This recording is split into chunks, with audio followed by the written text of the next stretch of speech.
Hello guys, फेरि पनि म मर्निङ टाइममा 8:30 को ड्युटीमा म सधैँ उपस्थित भइसकेको छु। तपाईँहरूलाई मैले अब यसो पठाइरहेको छु कन्टेन्टहरू तपाईँहरूलाई राम्रो लाग्छ नराम्रो लाग्छ त्यो मलाई थाहा भएन।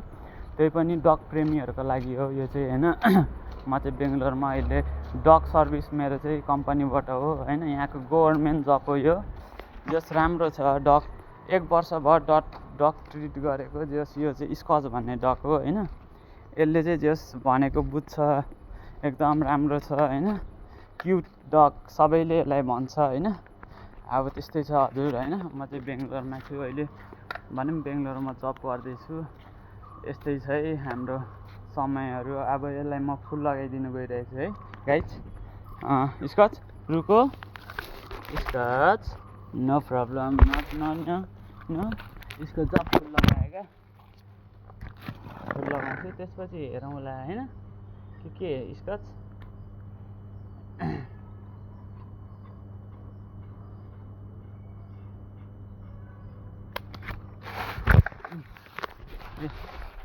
स्कच कम वेट देख्नुभयो होला यहाँहरूले यहाँ फुल लगाइदिइसकेको छु मैले। यसलाई जहिले पनि सेतो फुल लगाइदिन्छु।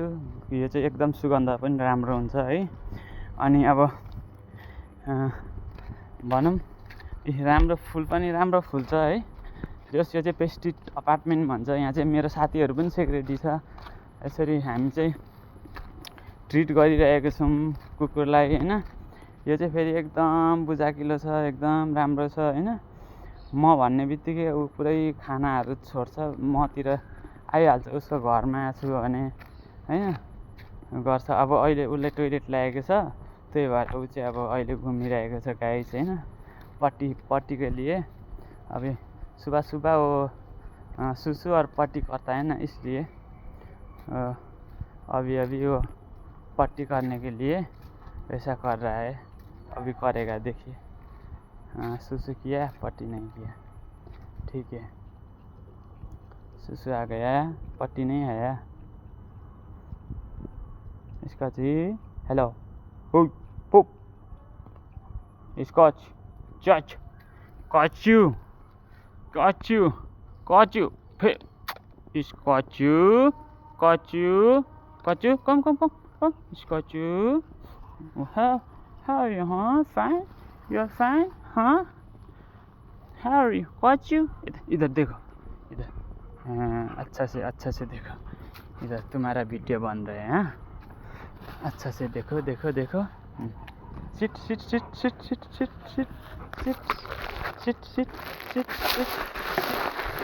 अब देखिए seat second sit down second next second second sit next time sit down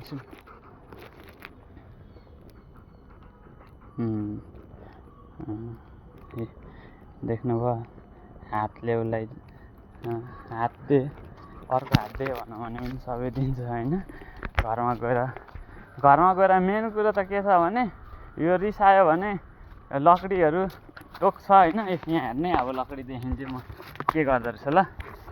अब हेर्नुहोस् है यसको चर्तिकाला। अब यहाँ लकडी छ नि स्कच अब लकडी, यो लकडी भनेपछि साह्रै लकडीसँग साह्रै खेल्छ यो। हेर्नुहोस् नो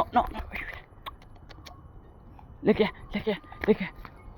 मैं नहीं दूंगा मेरा लकड़ी नहीं दूंगा। छोड्दैन छोड्नै मान्दैन, मेरा लकड़ी नहीं दूंगा दे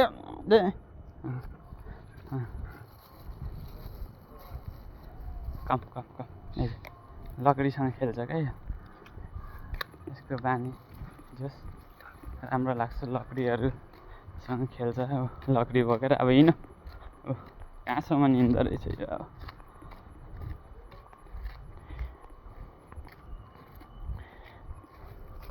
जस स्कच यसलाई चाहिँ होइन यसको महिना मन्थली खर्च भनेको 35,000 40,000 यहाँको आइसी हुन्छ।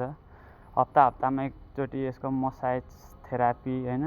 मलाई आजै थाहा हुँदैछ कि बेङ्गलोरमा कुकुरको पनि मसाज थेरापी हुन्छ, उसलाई नुहाइदिने होइन।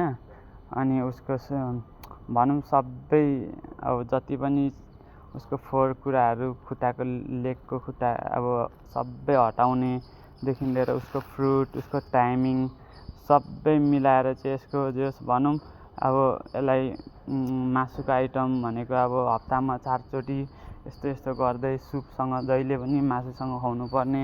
उताबाट अब 1200-1500 एक पाकेट पर्ने खाले पनि लिएर आउँदो रहेछ कुकुरको भनेपछि 35-40 हजार मन्थली यहाँको मान्छेले चाहिँ कुकुरको लागि चाहिँ भनौँ खर्च गर्छ भनेपछि विचार गरौँ कति साह्रो माया गर्दो रहेछ।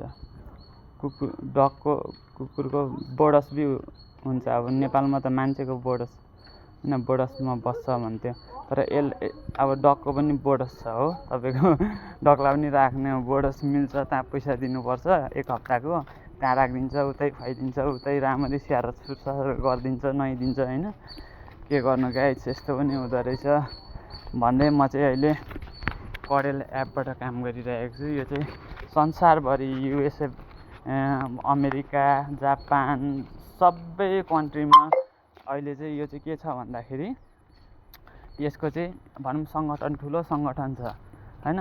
मानव अधिकार भन्छ नि त अब ह्युमन रेस, त्यस्तै अब डगको कुकुरहरूको जनावरको पनि अधिकार चाहिँ हुन्छ। यिनीहरूलाई मार यहाँ अहिले कसले आएर कुटेर यसलाई घाइते बनायो भने नत्र मऱ्यो भने मान्छेलाई भन्दा पनि बेसी कानुन त्यस्तो लाग्छ यहाँ।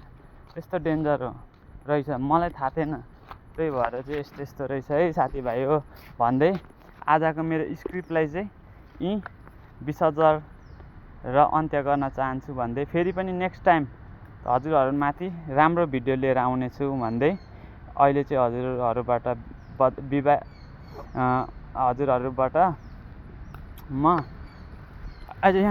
हजुरहरूबाट म बिदाई लिन चाहन्छु। हस्त धन्यवाद, बाय बाय, फिर मिलेंगे दोस्त।